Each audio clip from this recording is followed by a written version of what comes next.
शांत रहिए। देखिए पिछले लेक्चरों में आपका संज्ञा का टोटल शब्द भेद पढ़ा रहे हैं आपको ना। शब्द भेद में अलग अलग प्रकार बता रहे थे, जैसे आपको अर्थ के आधार पर बता दिया गया था। दूसरा बताइए रचना व बनावट के आधार पे। तीसरा विकास स्रोत या उत्पत्ति के आधार पे। अगला कल जो चर्चा की गई थी वह बात किया गया था रूप एवं प्रयोग के आधार पे। उसमें दो प्रकार के होते हैं, एक विकारी होता है, दूसरा अविकारी। विकारी का अर्थ बताए थे आपको, जो लिंग वचन कारक के आधार पर परिवर्तन या बदलाव हो उसे हम क्या बोलेंगे, विकारी। और जिसमें लिंग वचन कारक के आधार पर बदलाव ना उसे हम क्या बोलेंगे, अविकारी। अब बात समझेंगे। देखिए तो जब संज्ञा विकारी में जैसे पार्ट्स ऑफ स्पीच होते हैं ना 8, ऐसे ही आपको हिंदी में भी आपको 8 होते हैं, लेकिन शुरू का जो 4 होता है वह विकारी और अंतिम का 4 अविकारी होता है। जैसे उसमें जब विकारी में पढ़ेंगे सबसे पहले तो संज्ञा, सर्वनाम, क्रिया और विशेषण। जैसे आपको बोला ना कि विकारी में परिवर्तन, तो उसी तरीके से संज्ञा अगर विकारी शब्द आते हैं तो इन संज्ञा का क्या पढ़ेंगे, जब संज्ञा पढ़ लेंगे तो संज्ञा का रूपांतरण पढ़ेंगे कि संज्ञा का रूपांतरण किन किन तरीकों से किया जाता है। और अभी हम बताएं कि रूपांतरण और बदलाव जो होता है वह कितने तरीके से होता है, 3, लिंग, वचन और। तो जब रूपांतरण पढ़ेंगे तो उसमें आप 3 बात पढ़ेंगे और तीनों आपके एग्जाम के दृष्टिकोण से बहुत इंपॉर्टेंट होता है और एग्जाम में सवाल बनता ही बनता है, लिंग, वचन और कारक। ठीक है ना। यही बात अगर आप संस्कृत में भी पढ़ेंगे, 10 नंबर संस्कृत आएगा ना, लेकिन संस्कृत में यह तीनों अलग है। मतलब संस्कृत में जब लिंग पढ़ेंगे तो कितने होते हैं, 3, और हिंदी में 2। वचन संस्कृत में 3 और हिंदी में 2। कारक हिंदी में 8 और संस्कृत में 6 पढ़ेंगे। बात समझिए ना। उसी तरीके से लिंग, वचन, कारक का रूपांतरण पढ़ने से पहले हम बात जानेंगे कि संज्ञा क्या होता है, उसके भेद कितने होते हैं। बात समझ रही है ना। तो संज्ञा की परिभाषा की बात करेंगे तो मुझे लगता है कि इसमें से कोई ऐसा नहीं होगा, सब लोग टेट पास करके ही आए हैं।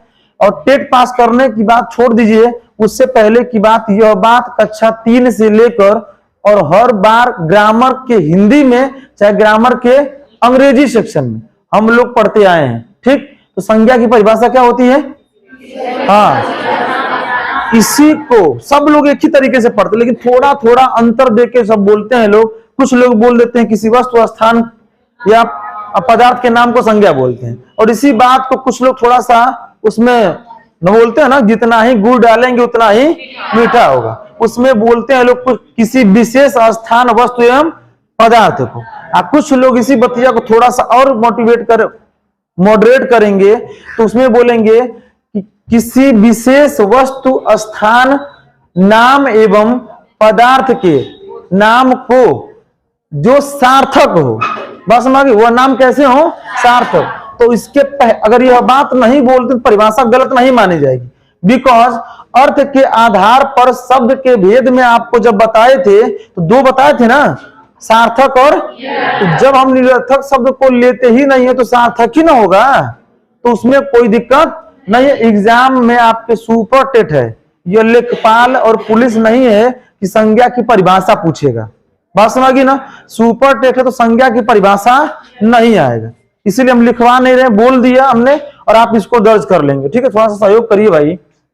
ठीक, उसके बाद से देखिए क्या है संज्ञा के मुख्य। अगर बात हम करते हैं तो संज्ञा के भेद की बात, तो 2 भेद आते हैं। एक मुख्यतः करके आता है, क्या आता है, मुख्यतः, और एक होता है सामान्य, मान लीजिए। ठीक है ना।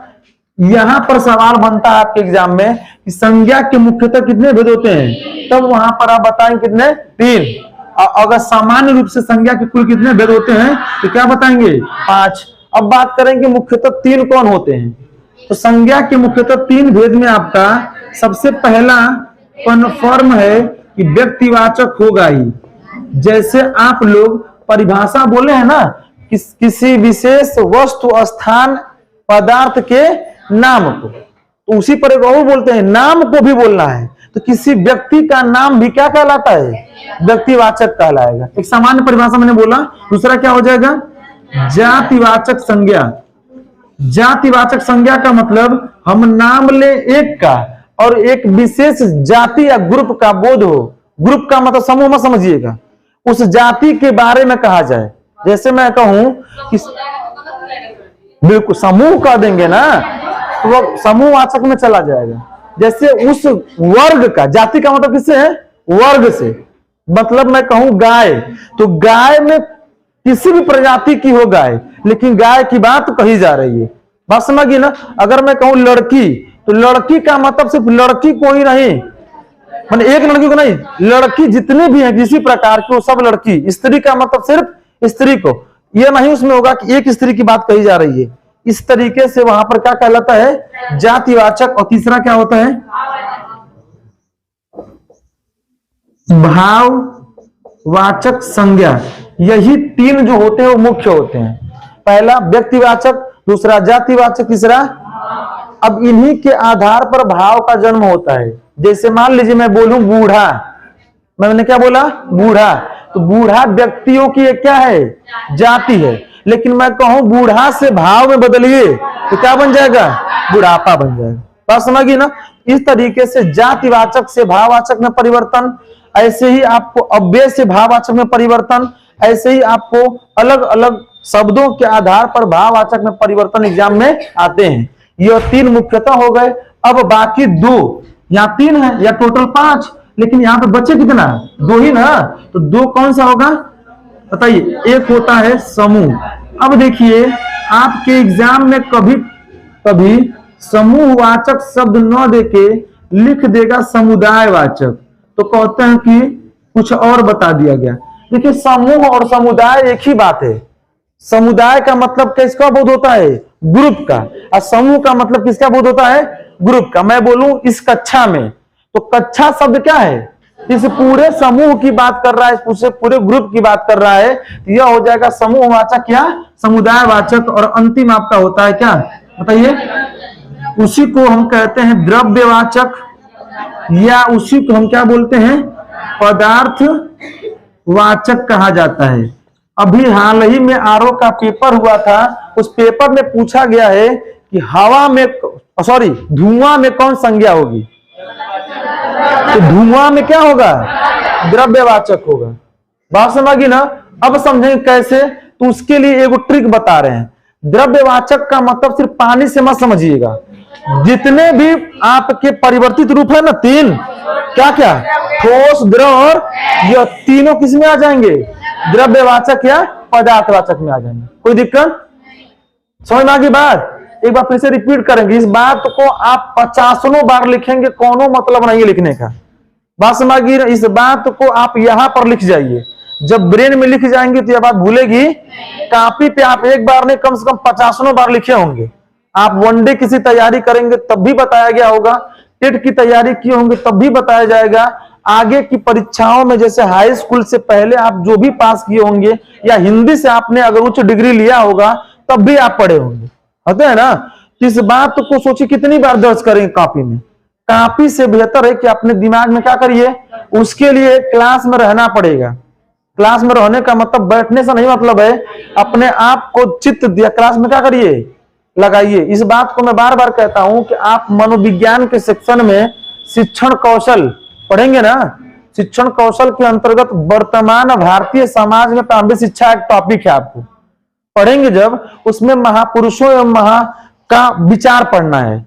जैसे एक महापुरुष का नाम होंगे स्वामी विवेकानंद, पढ़ेंगे, उसमें पढ़ाया जाएगा आपको। विवेकानंद कहते हैं कि दुनिया का कोई भी बात, कोई भी कार्य असंभव नहीं है।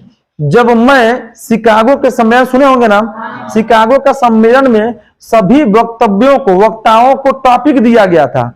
इनको जब वक्त आया तो कहा गया बीसीजीसी पे बोल दीजिए, आप जीरो समझिए, अंडा समझिए, गोला समझिए, जो उन्हें समझ लीजिए, ठीक है ना। अब सोचिए कि टॉपिक उसको नहीं दिया गया। आजकल के नेताओं की बात करेंगे, जब कोई इंटरव्यूअर जाता है उसे इंटरव्यू लेने, तो पहले उसको निर्धारित होता है कि तुम क्या पूछोगे, और वह लिस्ट बना के देगा। वह उसको ट्रिक जो किया रहेगा उसी को पूछना, उल्टा जहां पूछलस तहां उसकी पत्रकारिता क्या होने की, रद्द करने की क्षमता, वो मतलब क्षमता क्या मतलब कर सकता है, ये बात होती है। क्या नहीं सबको रवीश कुमार से करवा लेते हैं तनी इंटरव्यू। बात समझ गई ना। कंडीशन वही है। इस बात पर उन्होंने 2.5 घंटे का संभाषण दिया शिकागो में, और पूरा शिकागो तालियों की गड़गड़ाहट से गूंज उठा था। यह उनकी क्या थी? क्षमता थी। यह क्षमता उनको डिवाइन पावर नहीं मिला था, वह अपने चित्त को क्या किए थे? एकाग्र कर लिए थे, और एकाग्र कर लिए तो किसी भी सफलता को प्राप्त किया जा सकता है। ठीक है ना? आगे भी जगह है, आगे बैठ सकते हैं आप लोग। ठीक है, देखिए, तो यहां पर मुख्यतः कितने प्रकार होते हैं? 3। सामान्य कितने होते हैं? अगर सवाल एग्जाम में सीधा दे संज्ञा के कितने भेद होते हैं, तो वहां पर आपको ऑप्शन में 3-5 नहीं करना है, 5 बताएंगे बस। वहां पर यह बात नहीं दिया है मुख्यतः, ऑप्शन में यह भी रहेगा, 3 भी रहेगा, 5 भी रहेगा, 7 भी रहेगा, 2 भी रहेगा। आपको देगा संज्ञा के भेद कितने होते हैं, तो अब वहां पर आप सीधा क्या मारिएगा? अगर शब्द जोड़ा मुख्यतः कितने होते हैं, तब क्या जोड़ दीजिएगा? 3। कोई दिक्कत? चलिए, अगला हम चर्चा करेंगे कि व्यक्तिवाचक संज्ञा क्या क्या होते हैं। बता दो इस बात को। चलिए, किस किस को हम व्यक्तिवाचक संज्ञा नाम देंगे? पहला टॉपिक, पहला लिखेंगे व्यक्तिवाचक संज्ञा। व्यक्तिवाचक संज्ञा में सर्वप्रथम टॉपिक आपका आता है कि किसी भी प्रकार के व्यक्तियों का नाम जो होगा वो सभी क्या कहलाएंगे? व्यक्तिवाचक संज्ञा कहलाएंगे। व्यक्तियों के नाम में कुछ भी हो सकता है, राम, रोहन, मंजुला, ठीक है, इत्यादि। इत्यादि का अर्थ समझ रहे हैं ना? एक की बात नहीं की जा रही है, इत्यादि दुनिया में जितने नाम हैं। अगर इस क्लास में मैक्सिमम मान लेते हैं 100 बच्चे बैठे हैं, ठीक, तो 100 का 100 नाम है ना, ये सभी किसमें आ जाएंगे? व्यक्तियों के नाम, और यह क्या कहलाएगा? व्यक्तिवाचक कहलाएगा। कोई दिक्कत? बात समझी ना? ठीक। दूसरा टॉपिक आपका आएगा, दूसरा देशों के नाम। देशों के, दुनिया कोई भी देश, पाकिस्तान का नाम ले लीजिए, यूक्रेन ले लीजिए, जोने ले लीजिए, जो मुद्दा मान लीजिए, पाकिस्तान, जापान, अमेरिका, हाँ अपन ये देश लिखेंगे। और दूसरी लाइन से पहले पर रहेगा ना, भारत, कुछ भी देखिए, इत्यादि। ठीक है, देशों के नाम। अब देखिए, शांत रहिए, मत बोलिए। कहाँ जा रहे हैं? कहाँ जा रहे हैं? अच्छा, बोलते हैं तो मास्क लगा के ऐसे बंद कर देते हैं, और जब लड़कियां बैठती हैं तो ऐसे बोलते हैं कि मसला हटा के बोलते हैं। कितना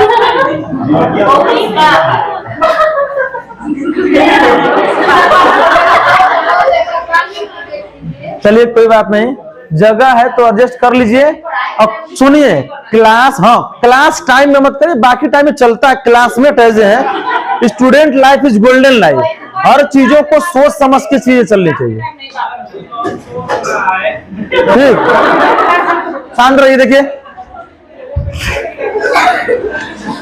देखिए हम कहते हैं पढ़ना पढ़ाना, सब सुनिए, बात सुनिए हमारी। पढ़ना पढ़ाना ये नहीं होता है कि सिर्फ आप पढ़ लिए और मैं पढ़ा लिया हूं एक छोटी क्लास में, सारी ये नहीं कह रहे हैं। यही सारी समस्याओं को झेल कर ही तो हम चीजों को, अपने आप को दृढ़ बनाते हैं। आप नहीं समझ रही है बात। आप 1000 चीजों को सुनना पड़ेगा। हमें है इस क्लास में, मुझे 10 लोग अच्छा कहेंगे तो 10 लोग बुरा कहने वाले भी मिलेंगे, तो हम बुरे के साथ जाएंगे कि अच्छे के साथ जाएंगे? आप बताइए, नॉर्मल ही ना कहलाता है। प्रॉब्लम नहीं है, लेकिन जब वहाँ पे बैठो तब बोलते हैं, तब प्रॉब्लम होती है। चलिए ठीक है, शांत रहिए, कोई दिक्कत नहीं है। ठीक, इतनी बात सुनना पड़ेगा। दिस इज लड़का, समझिए बात, ठीक है। तो फिर वही बात ना कि आप तो फिर यहाँ पे आ जाइए। अगर ये यहाँ पे है तो आप भी यहाँ पे आइए, तब वो बोलते हैं तो आप भी बोलिए। नहीं तो आप बोलते हैं ना कि 50 बोलने वाले को एक चुप इंसान क्या कर सकता है? हरा सकता है। आप सोचिए, सर जी बताते होंगे, आपको लगता है ना कि भगत सिंह बड़ा अच्छा काम किए रहे थे, गांधी जी चाहते तो उनकी फांसी क्या कर सकते थे, रोक सकते थे। आपको पता है ना, बड़ी लड़ाइयां हिंसा से नहीं जीती जा सकती है, बड़ी लड़ाइयां अहिंसा एवं सत्य से जीता जा सकता है, किसी को बातचीत करके जीती जा सकती है। घर में आपको झगड़ा हो रहा है, वो बात को बोला तो पुलिस से बोल दो तो वो बतिया बढ़त चल जाएगी, और आप चुप वो करे सुनो, चुप अपना काम करिए, अपना कर 10 मिनट बाद वो व्यक्ति अपने आप क्या हो जाएगा, चीजें समझ जाएंगी। ठीक है, अच्छी बात। अगर कुछ ऐसी बातें हैं जो एकदम अप्रिय लगती हैं, जो भी चीज, तो मैनेजमेंट यहाँ पे आप मैनेजमेंट से कर सकते हैं, कोई दिक्कत नहीं है। बात सुना कि ना, चीजों को हमें कह रहे हैं। और ऐसी छोटी छोटी बातें क्लास में मैनेज करना पड़ेगा आपको, चाहे यह क्लास हो चाहे बड़ी। रैगिंग अब धीरे धीरे खत्म होगी, बस नाम लिखा होता है रैगिंग खत्म, लेकिन अभी चले जाइए ना IT उच्च विद्यालय, अभी भी बीटेक कॉलेजों में ऐसी चीजों में रैगिंग चलती है। वह बात अपनी जगह है। इसी पे वो फिल्म आई थी सुशांत सिंह राजपूत की, क्या आई थी, छिछोरे। नाम थोड़ा बेकार लग रहा है, लेकिन उसको देखने के बाद लगेगा कि दिस इज छिछोरा भी समय समय बनना जरूरी पड़ता है। ठीक है ना, बोलिए क्या करिए आप।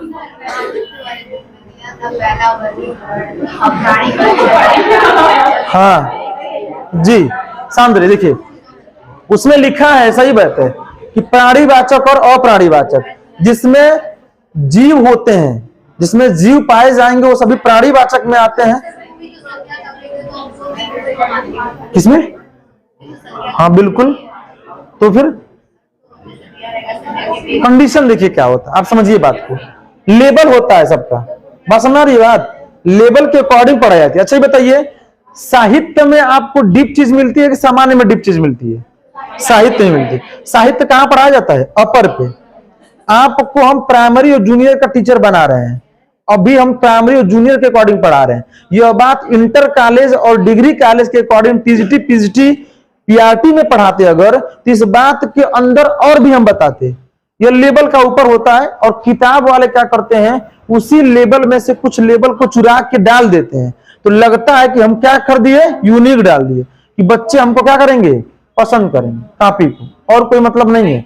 कभी भी सुपर टेट और टेट में ऐसे आया ही नहीं है, आता ही नहीं है। जो आप हम नहीं करें, नहीं आता है। प्राणीवाचक का प्राणीवाचक नहीं पूछता है, ठीक, ये हम नहीं करें। अभी तो बहुत सी चीजें हैं जो हम आपको उतना ही लेवल तक पढ़ा रहे हैं। हाँ बस वही सवाल सिंपल यही पूछेगा, जातिवाचक भाववाचक, जातिवाचक भाव, यही सवाल बनते हैं। चलिए शांत रहिए, अब समझिएगा। पाकिस्तान, जापान, अमेरिका, भारत, यह जो नाम दिया गया है, यह नाम देश के हैं, और यह अपने आप में किसका बोध कर, अपने व्यक्ति का। कैसे? कुछ जगहों पर कोई व्यक्ति, एक जगह हम गए थे तो वहां पर पूछा, अमेरिका का बेला ले जाओ, तो हम कहने की ये भाई कहां से, तो बोले कि ये व्यक्ति का नाम है। वो नाम क्या रख दिया गया था? तब हम भी कसम खाए कि अपन लड़का का नाम रखो, जापान नाम रखो।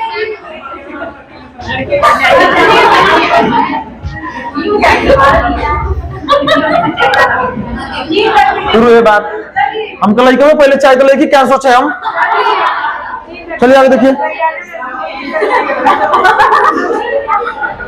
शांत रहिए। दिशाओं के नाम देखिए, दिशाओं की मुख्यतः दिशा कितनी होती है, लेकिन कुल पूछेगा तो कितना बताएंगे, 10। कुल कितनी दिशा होती है? 10 दिशा होती है। इधर से बता दीजिए पीछे तो आप मैम। हाँ 10 दिशा के नाम जानती हैं? शांत रहिए। देखिए क्लास में आए तो सबको बोलने का अधिकार है, सबको पूछने का अधिकार है। याद है? 4 ही बता दीजिए, 4 ही बता दीजिए। थोड़ा सा तेज बोलिए। पूरब पश्चिम ऐसे बता रही हैं आप? पूरब पश्चिम ऐसे बताना चाहिए ना, आई पूरब भाई पश्चिम है। चलिए कोई बात नहीं, आप बताएंगे 10 दिशा, बताइए।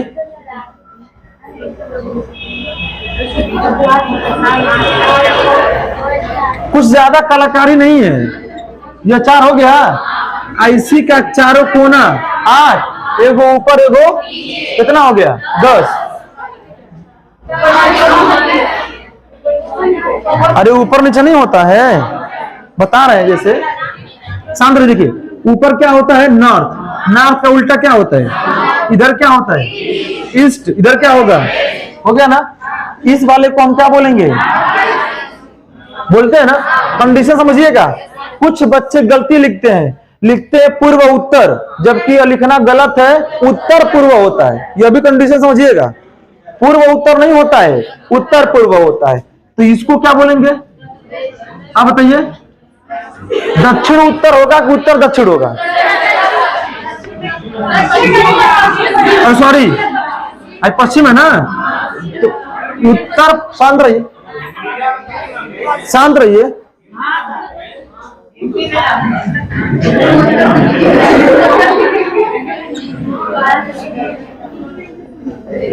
दिस इज हिंदी,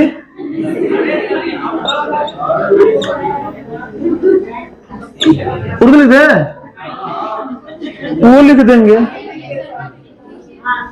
पश्चिम, ठीक है ना।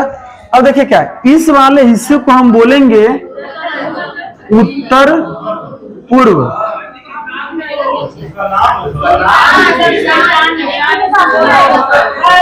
शांत रहिए, केकर नाम,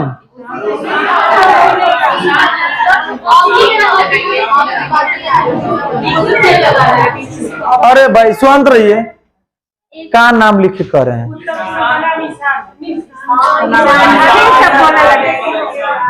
अरे दादा एक लोग बोलिए तब ना समझ में आएगा। दीजिए मोबाइल, देखें क्या है।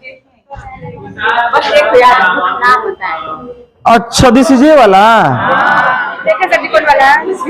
अरे उसी का नाम है। जैसे देखिए क्या है, उत्तर पूर्व को हम बोलते हैं ईशान्य, इसको हम लोग बोलते हैं ईशान्य बोला जाता है। कब से, माना धरती पे जब पैदा हो तब से, ठीक। इस वाले को बोलते हैं वायव्य, इसको क्या बोलते हैं, वायव्य। अब इसको क्या बोलेंगे, पश्चिम उत्तर बोलेंगे, उत्तर पश्चिम बोलेंगे, उत्तर पश्चिम बोला जाता है, ठीक है ना। अब फिर मत कहिएगा चलो हिंदी लिखिए, ठीक है ना। यह हो जाएगा उत्तर पश्चिम। अगला क्या होता है, देखिए यहाँ दक्षिण पश्चिम होता है, पश्चिम दक्षिण होता है, दक्षिण पश्चिम होगा, यह दक्षिण और पश्चिम होगा, और इसे बोला जाता है नैऋत्य।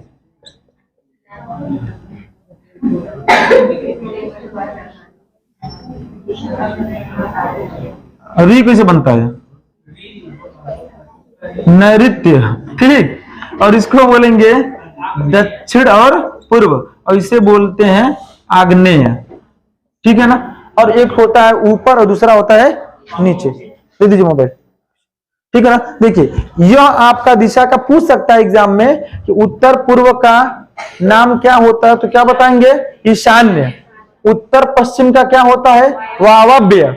उच्चारण भी बोलने आना चाहिए, वायव्य, वायव्य। दक्षिण पश्चिम का क्या होगा, नैऋत्य, नैऋत्य री है, नैऋत्य। और पूर्व दक्षिण पूर्व का क्या होगा, आग्नेय होता है।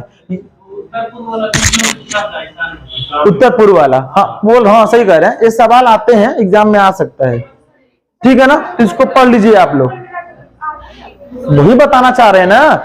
4 आपका मुख्य हो गया, मूल, और इनसे कोना वाला आपके 8 हो गए, और एक आपका ऊपर वाला होता है, और एक नीचे होगा ना,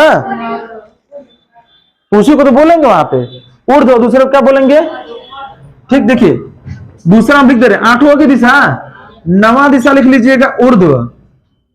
ऊर्ध्व का मतलब समझिएगा क्या है, ऊपर की बात है।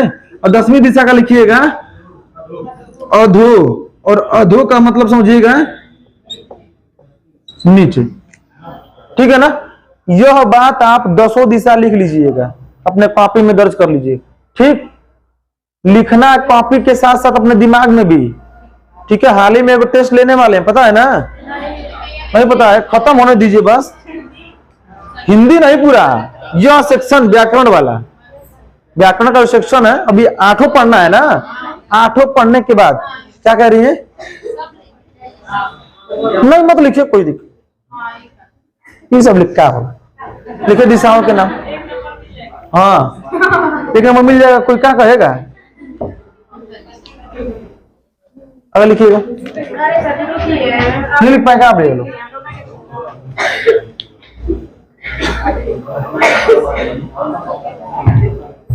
इसमें से भी 50% बच्चों को ये बात नहीं पता थी, ठीक।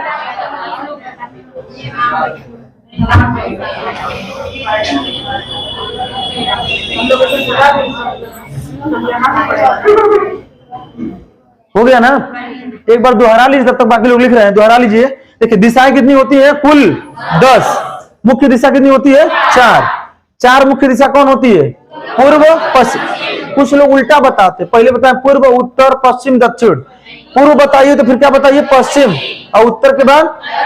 उत्तर पूर्व को क्या बोलते हैं? ईशान्य। उत्तर पश्चिम क्या बोलते हैं? वायव्य। पश्चिम दक्षिण को क्या, दक्षिण पश्चिम क्या बोलते हैं? नैऋत्य। और दक्षिण पूर्व को क्या बोलते हैं? आग्नेय। एक नवी दिशा होती है ऊपर, ऊपर को हम क्या बोलते हैं? ऊर्ध्व। और एक होती है नीचे, इसे क्या बोलते हैं? मतलब कुल दिशा कितनी हो गई? 10। मुख्य दिशा कितनी हो गई? कोई दिक्कत हो गया ना? चलिए अगला देखेंगे, चौथा में क्या? राष्ट्रीय जातियों के नाम। राष्ट्रीय जातियों के नाम जो होते हैं वो सभी व्यक्तिवाचक संज्ञा के अंतर्गत आते हैं, ठीक है ना? राष्ट्रीय जातियों के नाम का मतलब, जैसे हम लोग कहते हैं ना, कहते हैं ना कि आपका इंडिया राष्ट्रीयता क्या है? तो राष्ट्रीयता क्या हम लोगों की? भारतीय। ऐसे ही हम भारत में रहते हैं तो भारतीय कहलाएंगे। ऐसे ही जो लोग जिस देश में रहते हैं, जो चीन में होगा वो क्या बोलेगा? चीनी। जो जापान में होगा जापानी, इत्यादि लिख लीजिएगा। अगर एग्जाम में ऐसे आ जाता है कि चीनी शब्द में कौन सी संज्ञा होगी तो आप क्या बताएंगे? व्यक्तिवाचक संज्ञा। कोई दिक्कत? चलिए फिर वही बात, उसमें लिखा रहेगा ना, जरूर कुछ मेंशन किया रहेगा, ऐसा नहीं है। अगर ऐसा दे देगा वहां पे तो किस में चला जाएगा? ठोस होता है, और ठोस अगर द्रव्य में चला जाएगा। तो ऐसे सुनिए मेरी बात, ऐसे दिया होगा जब, तो कोई ना कोई गद्यांश दिया होगा ना, गद्यांश में से उठा के पूछेगा, तब वहां पे कंफ्यूजन पैदा हो जाएगी। आप लगाएंगे अपने अनुसार, अब वह दिया रहेगा गद्यांश के अनुसार। बस समझ, उस कंडीशन में दिक्कत होती है। यहां पर ध्यान दे लीजिएगा। अगला लिखिएगा, समुद्रों के नाम।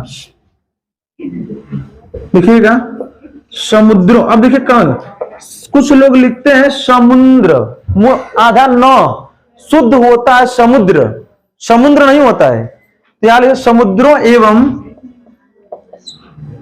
पर्वतों के नाम क्या होते हैं? बताइए।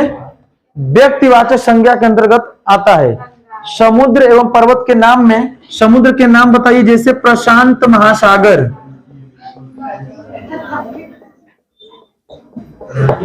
ऐसे ही ठीक है अटलांटिक, कोई भी महासागर लिख लीजिए। अरब महासागर। ऐसे पर्वतों के नाम में क्या हो जाएगा? जैसे आप देखे होंगे अरावली पर्वत सुने हैं ना, अरावली, विंध्याचल, ठीक है, नीलगिरी, बाकी हम लिख दे रहे हैं इत्यादि। बात समझ गई ना? एग्जाम्पल बहुत से हैं। इस बात को मैंने एक नोटेशन बता दिया, आप इस बात को समुद्रों एवं पर्वतों के नाम से याद किए रहिए। और यह समुद्र और पर्वत आपको भूगोल वाले सेक्शन में सर जी पढ़ेबे करेंगे, तो समझ जाइए कि जितने आएंगे सब किसमें आ जाएंगे? व्यक्तिवाचक संज्ञा में आ जाएंगे। ऐसे देखिए सवाल पूछा गया है सुपर टेट में, पिछली बार 68,500 में पूछा गया था, काला सागर में कौन संज्ञा होगी? अब यहां पर जो नहीं जानेगा वो काला का अर्थ गुण से लगा लेगा, वह सागर काला है इसलिए गुणवाचक संज्ञा एग्जाम में लिख के आ जाता है। जबकि काला सागर ऑलरेडी कुछ सागर का नाम है, जैसे प्रशांत महासागर नाम है, वैसी काला सागर भी समुद्र का नाम है, इसलिए वह क्या कहलाएगा? व्यक्तिवाचक। समझ रही बात? नहीं समझ आई? पूछा गया सवाल है, पेपर ईमानदारी से बताइए। और 2018 का पेपर भेजे थे, कितने लोग ईमानदारी से अब तक हल किए हैं? एकदम ईमानदारी से उठाइए तो बोले। इस संख्या लगभग यहाँ पर 80 है, 80 प्लस ही है, 100 प्लस लगेगी। मात्र 6 लोगों का हाथ खड़ा हुआ है, 10 लोगों का मान लीजिए, हम मानते 20 लोगों का। है? तो अब बताइए 20 लोगों में से ऐसे ही होता है, यही होता है, समझिएगा। यही क्या होता है, यही काम जब आप लोग पिछले सेक्शन वाला पेपर हल नहीं किए थे टेट वाले में, जबकि मैं आपको जो क्लास किया रहा होगा उसको पता होगा 2017 का पेपर क्लास में ऊपर क्लास थी वो पूरा का मैंने हल करवाया था। और मैं जो सेक्शन मैं नहीं पढ़ाता हूं सेक्शन को छोड़ दिया था कि आप लोग टीचर से चाहे घर पे जाके क्या करिएगा, जो लापरवाही किया वो जानता होगा, जो पढ़ा होगा उसको समझ में आया होगा। इसीलिए मैं पेपर भेजा हूं कि 1 बार 2 बार 3 बार अंतराल देके अगर कर लेंगे सब लोग तो फिर मैं फिर दोबारा 69,000 वाला भी पेपर भेजूंगा, तो आप उसको भी एक बार हल कर लेंगे तो प्रकृति पता चलेगी ना, सवाल की प्रकृति कैसे आती है। ये बस सर जी पढ़ा लेंगे तब हल करेंगे, अगर कुछ तो पूर्व ज्ञान है उसके आधार पर हल करिए ना। बात सुना गई, यह काम जरूर कर जाइए। ऐसे ही सवाल देखिए पूछा गया है, देखिए भूमध्य सागर में कौन संज्ञा होगी, तो सिंपल है भाई, भूमध्य सागर में क्या हो जाएगा, अभी लिखवा है समुद्र एवं पर्वतों के नाम जो होंगे वो क्या कहलाएंगे, इतनी बात समझ आ गई। अगला लिखिएगा नदियों के नाम, नदियों के नाम, अगला पॉइंट लिख लीजिएगा नदियों के नाम। नदी का नाम ऑलरेडी नाम से ही लगता ही है कि किसी व्यक्ति का नाम है, जैसे देखेंगे गंगा, तो गंगा नाम ही रखा जाता है कुछ लोगों का, देखेंगे ऐसे ही कावेरी, ऐसे ही देखेंगे ब्रह्मपुत्र इत्यादि, जितने भी नदी के नाम हैं वो सभी किसमें आ जाएंगे, व्यक्तिवाचक संज्ञा के अंतर्गत आ जाएंगे, कोई दिक्कत। और अगला लिख लीजिएगा, मिटा दूं सिर्फ नदी, हाँ अगर यहां पर सिर्फ पूछे नदी में कौन संज्ञा होगी तब वो हो जाएगा कामन, और कामन का मतलब क्या होता है, जातिवाचक। ठीक, इस बात को मैं बताऊंगा अभी आगे। और अंतिम लिख लीजिएगा नगरों चौक, लिखिएगा नगर, नगर बस लिख लीजिएगा, नगरों लिखिए, थोड़ा सा उल्टा लग रहा है, नगर कामा चौक लिखिए, नगर चौक एवं प्रमुख सड़कों के नाम, नगर चौक एवं प्रमुख सड़कों के नाम, यह सब क्या कहलाएंगे, व्यक्तिवाचक में कहलाएंगे। जैसे चौक से एक सवाल पूछा था 69 जैसे भर्ती परीक्षा में, चांदनी चौक में कौन संज्ञा है, तो चांदनी चौक एक जगह का नाम है, और जब जगह का चौक है तरीके का वो, यह बहुत प्रसिद्ध है। जब कोई मुंबई जाता है तो उसे पूछा था चांदनी चौक घुमला कि ना, ये तो हम बस ये तो हम पता लगाना चाहते हैं आप लोगों को आता है कि नहीं आता है। तो दिल्ली में कहीं भी मान लीजिए आते हैं, दिस इज मान हमको ना पता, बस ना हमको नहीं पता था, ठीक, ये लोग बताए हैं। चलिए आगे देखिए, चांदनी चौक में आपका क्या हो गया, व्यक्तिवाचक कहलाए। ऐसे ही कुछ नगर, जैसे आगरा प्रसिद्ध नाम से जाना जाता है, वहां के ताजमहल के नाम से, दिल्ली मुंबई ये सभी एक तरीके से। और कुछ नगर का मतलब जैसे महानगर, महानगर कैटेगरी में कैसे कानपुर आपका है महानगर है ना, ऐसे दिल्ली है, ऐसी चेन्नई है, ऐसे महाराष्ट्र मुंबई, ये सभी जो होंगे वो सब किसमें आ जाते हैं, ऐसी सड़कों के नाम। अभी देखेंगे जैसे की स्मृति में कुछ सड़क के नामकरण किए जाते हैं ना, ऐसा भी देखेंगे जो लखनऊ का मुख्य जहां पर मार्केट है वो हजरतगंज चौराहा था ना, उसका नाम बदल के क्या हो गया है, अटल चौक किया गया है ना। तो अब सवाल बनेगा अटल चौक में कौन संज्ञा होगी, तो क्या बताएंगे। और ऐसे ही वहां पर रोड जाती है ना, यह चंद्रशेखर, अभी जब जाएंगे बलिया में तो वह लिखा है चंद्रशेखर मार्ग लिखा है, तो वह मार्ग क्या है, सड़क का नाम, इसलिए कौन संज्ञा हो जाएगी, कोई दिक्कत। ऐसे ही सवाल बने हुए हैं। देखिए आपका सवाल आया था यहां पर अशोक मार्ग में कौन संज्ञा है, तो अशोक मार्ग किसका नाम है, सड़क का नाम है, इसलिए कौन संज्ञा कहलाएगी, व्यक्तिवाचक संज्ञा कहलाएगी। अगला पॉइंट लिखिएगा, लिखिए पुस्तक, पुस्तक देखिए रामायण पुस्तक नहीं है, अब हम लिखे जाना है ग्रंथ। जी बताइए, समाचार, हाँ हाँ बिल्कुल भाई, अगर दे देना NAS 29, यह भी क्या है, व्यक्तिवाचक, उसके नाम से कोई दूसरा नाम नहीं जाना जाता है। लिखिए पुस्तक, ग्रंथ, समाचार पत्र, पुस्तक, ग्रंथ, समाचार पत्र, पत्रों के नाम, समाचार पत्रों के नाम, इतनी बार लिख लीजिए। पुस्तक, ग्रंथ एवं समाचार पत्रों के नाम। पुस्तक में जैसे उपन्यास, गबन सुने हैं, गोदान, यह पुस्तक है, ठीक है ना। और यह प्रमुख, गोदान का नाम सुनते ही दिमाग में आता है उपन्यास, और किसका नाम आता है, मुंशी प्रेमचंद का।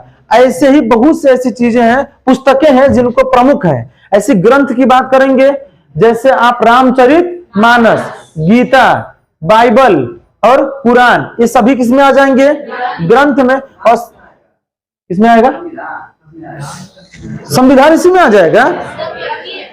देखिए संविधान क्या क्या करे, व्यक्तिवाचक ही है, ठीक, लेकिन वह देखिए वैसा और कुछ है नहीं, वह संविधान ग्रंथ नहीं है, बात समझिए। वह एक तरीके की क्या है, पुस्तक है वो, और उसी पुस्तक के आधार पर व्यवस्था को हम क्या करते हैं, चलाते हैं। ग्रंथ मत कहिएगा, संविधान ग्रंथ नहीं है, ठीक है ना, ग्रंथ है। रामचरितमानस पुस्तक नहीं है, वह ग्रंथ है, समझिए। हाँ अलग होता है वो, हिंदी में एक सेक्शन में जब साहित्य पढ़ाते होंगे या पढ़ाए क्या, तो वह ग्रंथ का हिस्सा होता है। जैसे गद्य में आप पढ़ेंगे ना, वास्तव में रामचरितमानस चंपू काव्य है। चंपू काव्य क्या होता है, गद्य और पद्य का सम्मिश्रण होता है ना, मूल रूप से कहे तो चंपू काव्य। तो यह बात आपको इस लेवल में चंपू काव्य बताने का मतलब कि आपको साहित्य में जाएंगे और बस इतना समझ लीजिए, जो गद्य और पद्य दोनों एक साथ समाहित करके किसी पुस्तक या ग्रंथ की रचना होती है, उसे चंपू काव्य कहते हैं।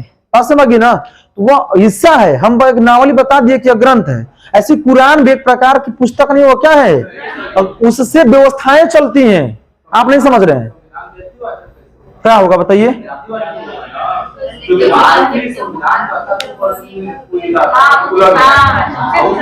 समझ लीजिए आप, अगर यह बात नहीं समझ रहे ना, जैसे आप कह रहे हैं संविधान का मतलब सिर्फ संविधान की बात कर रहे हैं, हाँ ठीक, सॉरी, ऐसे संविधान बहुत से देशों में है ना, तो संविधान होगा तो वहां पे क्या हो जाएगा, जातिवाचक, सही है, गुड।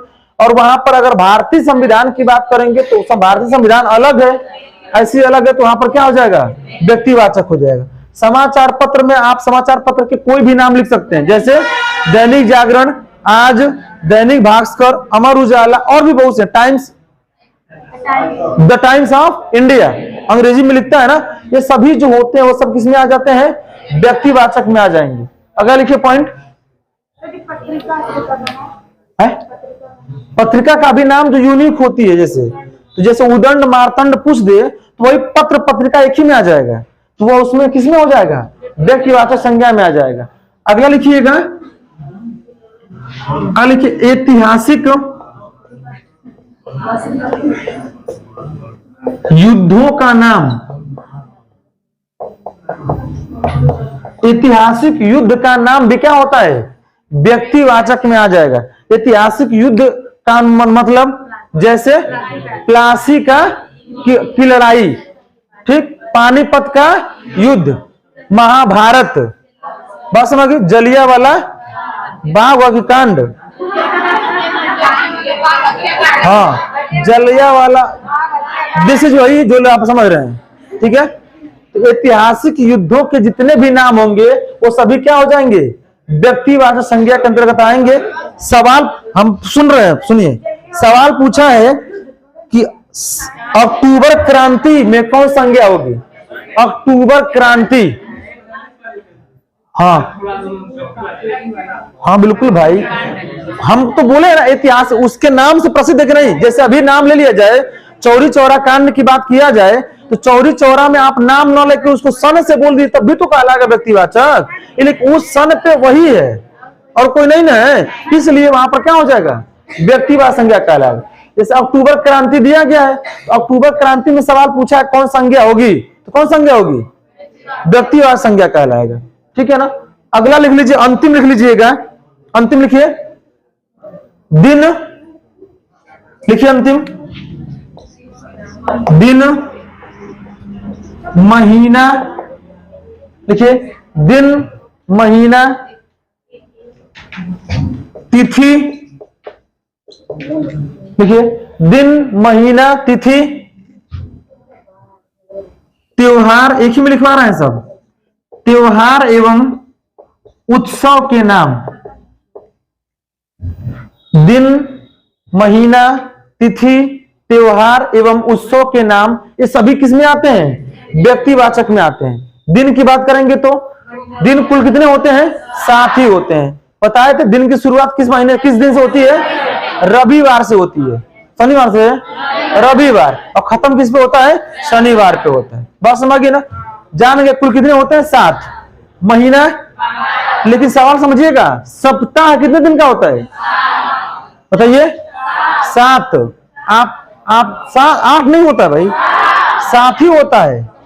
वह कहा जाता ना, एक सप्ताह के बाद 8वां दिन वो उस सप्ताह की शुरुआत करता है।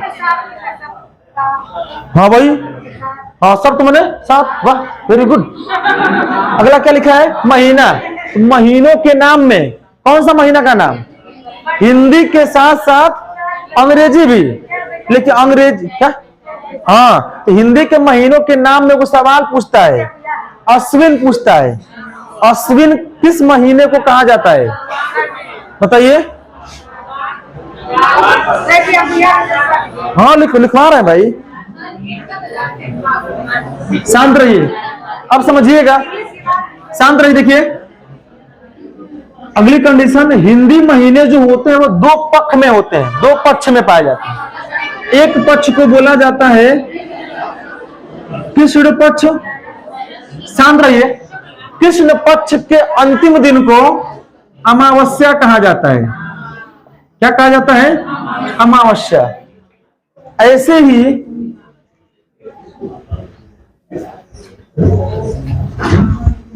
समझिए, कृष्ण पक्ष के अमावस्या, और ये कितने दिन तक चलता है? 15 दिन तक चलता है। ठीक। और दूसरा होता है शुक्ल पक्ष। शुक्ल पक्ष में का अंतिम दिन को हम क्या बोलते हैं? पूर्णिमा। जिस दिन चंद्रमा साँझ होते ही नजर आने लगे, समझिएगा वो क्या है? पूर्णिमा है। और पूर्णिमा का मतलब कि वह एकदम चांद पूरा क्या हो जाएगा? गोल हो जाएगा। और देखते होंगे धीरे धीरे एक कम, इसी को बोलते हैं एक कम, द्विज, तीज, चतुर्थी, पंचमी, षष्ठी, सप्तमी, अष्टमी, नवमी और 10वीं। ऐसी हम लोगों के हिंदू धर्म की बात करेंगे तो नवमी एक त्योहार होता है ना, रामनवमी। तो नवमी जिस दिन चंद्रमा का 9वां दिन होता है उसी दिन होता है।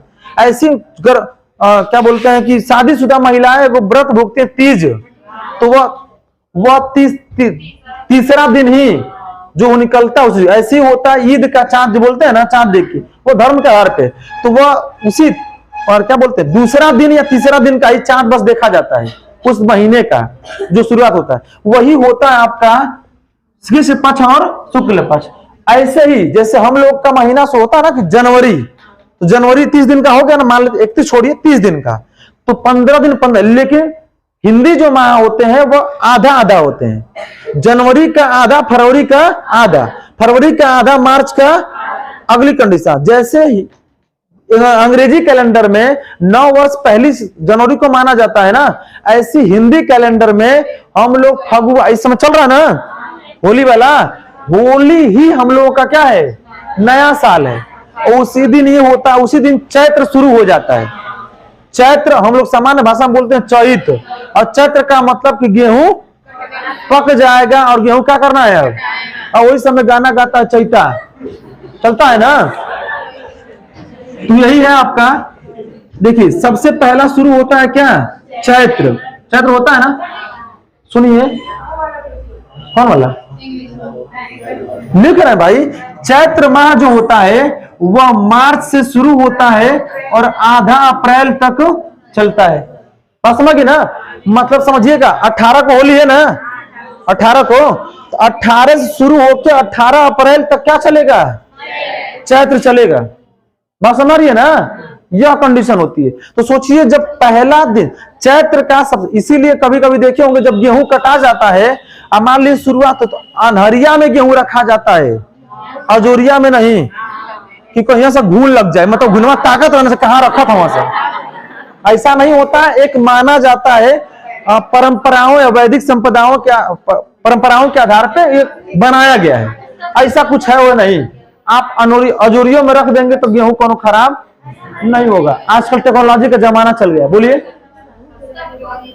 रीजन यही है कि पहले के जमाने के लोग बड़ा पारंपरिक हुआ करते थे, तो माना जाता था कि अजोर पक्ष में जब रखेंगे तो जैसे कीड़े मकोड़े जो होंगे वो लग जाते हैं, और अनहार पक्ष में जब रखेंगे, किस पक्ष में रखेंगे तो कीड़े मकोड़े का आंख मुनाई रहती है तो नहीं देख पाएंगे, तो नहीं रखेंगे। एक मान्यता है, ऐसा कोई जरूरी इसलिए कि मिट्टी और रीजन का, अभी साइंटिफिक रीजन में जाएंगे तो कहेंगे उस समय मिट्टी के रखा जाता था तो लंबे समय तक रहने से मिट्टी में उथू लग जाता था,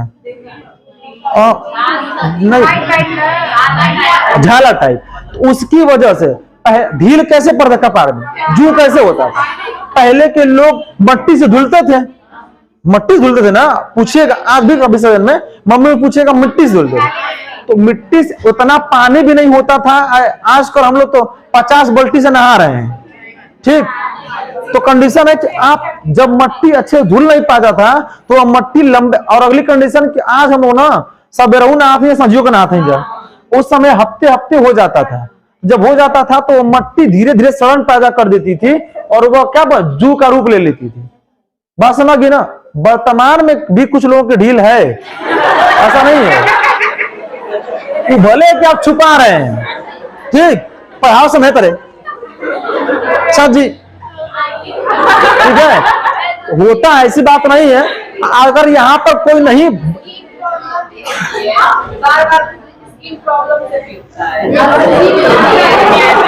कपड़े में स्किन प्रॉब्लम है बस, ठीक है, मान लिए ठीक है, मान लिए दिस इज स्क्रीन प्रॉब्लम, ठीक है। हाँ, स्किन नहीं, हम सीधा स्क्रीन प्रॉब्लम बोल दे रहे हैं, कोई भी। इसको लिख लीजिए फटाफट। देखिए, चैत्र के बाद क्या होता है, चैत्र के बाद होता है वैशाख, उसके बाद ज्येष्ठ पढ़ा जाता है, आषाढ़, श्रावण। देखिए हम लिख तो रहे हैं लेकिन क्वार लिखा जा माने होता नहीं है।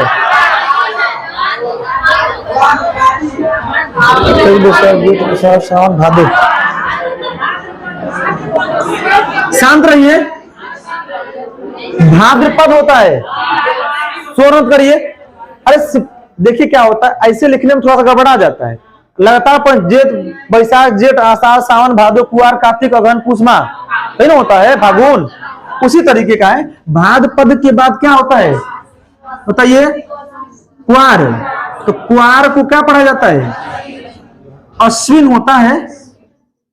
और यही एग्जाम में आपको पूछता है अश्विन किस माह को कहा जाता है, या हिंदी माह में कौथा महीना होता है।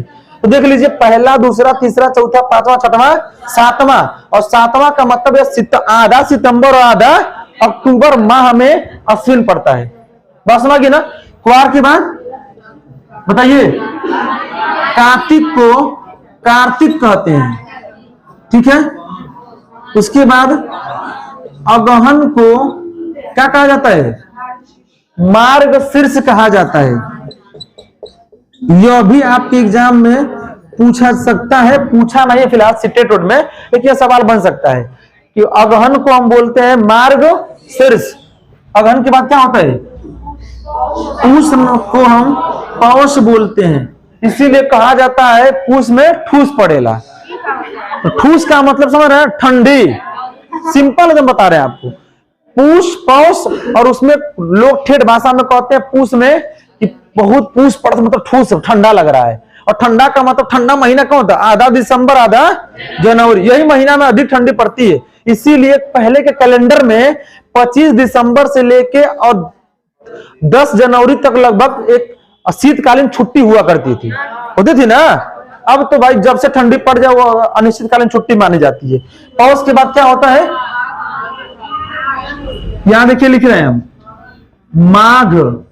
उसके बाद फागुन नहीं होता, फाल्गुन होता है, और इस समय यही चल रहा है फाल्गुन। बात समझिए ना। इस तरीके से यही जब फाल्गुन आपका 18 तारीख को जब खत्म हो जाएगा तो उसी दिन होता है नए रंग को, सॉरी, पुराने रंग को छोड़कर नए रंग में होली का मतलब यही होता है। लोग असली होली रंग फेंकना नहीं होता है, गुलाल लगा के एक दूसरे से गले लगना कि अब हम लोग नए पुराने चीजों को छोड़, किसी में कहा जाता है भाईचारा का त्योहार होता है। अपनी सभी गिले शिकवे भूल कर उससे क्या करते हैं, हम नए रंग में रंग जाते हैं, वही नया साल होता है। और फिर शुरू हो जाता है क्या, चैत्र। इसीलिए देखते होंगे इसी महीने में जब चैत्र में गेहूं कटता है तो पहला अन्न का उस धरती माता को वहां पर क्या किया जाता है, लोग चढ़ाते हैं, उसी को एक त्योहार में अक्षय तृतीया बोला जाता है, बोला जाता है ना। यह सामान्य होता है। यह देखिए कुल 12 है ना, गिनिएगा 12 होंगे, ठीक। यह हो गया दिन के नाम, महीनों के नाम। अगला क्या लिखा था, तिथि, तिथियों के नाम। तिथिया का मतलब वही बोले हैं जो एकम, द्विज या द्वितीया बोल सकते हैं, तीज या तृतीया, चतुर्थी, पंचमी, ऐसे होते हैं ना। अब एग्जाम में सवाल बनेगा आपका 10वें दिन को क्या बोलते हैं, दशमी, सॉरी, इग्रहवें पूछता है, इग्रहवा को एकादशी बोलते हैं। और कुछ ऐसे क्या बोलते हैं स्त्रियां हैं जो एकादशी का व्रत होता है तो वह इग्रहवें दिन ही होता है, वह एक सिस्टम बना होता है, एकादशी रखा जाता है। ऐसी क्या बोले हैं, और क्या बोले हैं भाई, त्योहार। त्योहार के जो भी है, होली, दिवाली, ईद, दशहरा, मुहर्रम, जो भी है, ये सभी किसमें होते हैं, व्यक्तिवाचक में पाए जाते हैं। और अंतिम क्या है, उत्सव। उत्सव का मतलब क्या है समझिए, जैसे उत्सव मनाए जाते हैं ना कुछ, जैसे देखिएगा क्या बोलते हैं, दीपोत्सव। देखिए दिवाली में, दिवाली त्योहार ना होकर दिवाली उत्सव होता है। उस त्योहार के जगह पे हम दीप जलाने का कार्य करते हैं, होता है ना। दीपोत्सव एक प्रकार का उत्सव होता है, बात समझिए ना। ऐसे कुछ महोत्सव रखे जाते हैं, जैसे 1 जनवरी से लेके 7 जनवरी तक क्या चलता है बताइए, प्रवासी दिवस मनाया जाता है। उस वर्ष को अगर 9 जनवरी से है, जनवरी के पहले सप्ताह में है, होता है, यह सुने हैं, जानते हैं, प्रवासी दिवस।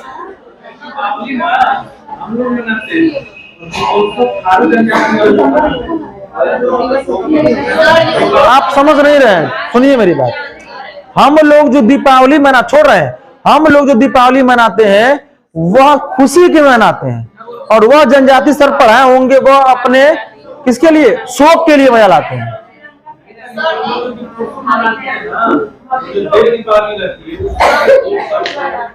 चलिए ठीक है, यहां पर बस इतना जानिए कि उत्सव का मतलब किसी तिथि के दिन हम किसी को मनाते हैं, जब किसी दीप के जा रहा है, जो भी चीजें होती है उसको हम क्या बोलते हैं। जैसे इन केस अब हर साल 14 फरवरी को एक पुलवामा अटैक के लिए श्रद्धांजलि दिया जाएगा ना, वह दिवस भी किसके लिए माना जाएगा, यूनिक के लिए माना जाएगा। वह एक तरीके का क्या हो जाएगा, वो व्यक्तिवाचक कहलाएगा। बात समझिए ना, उत्सव में त्योहार में अंतर क्या है? ठीक बता रहे हैं, ठीक, पुट कर दीजिए।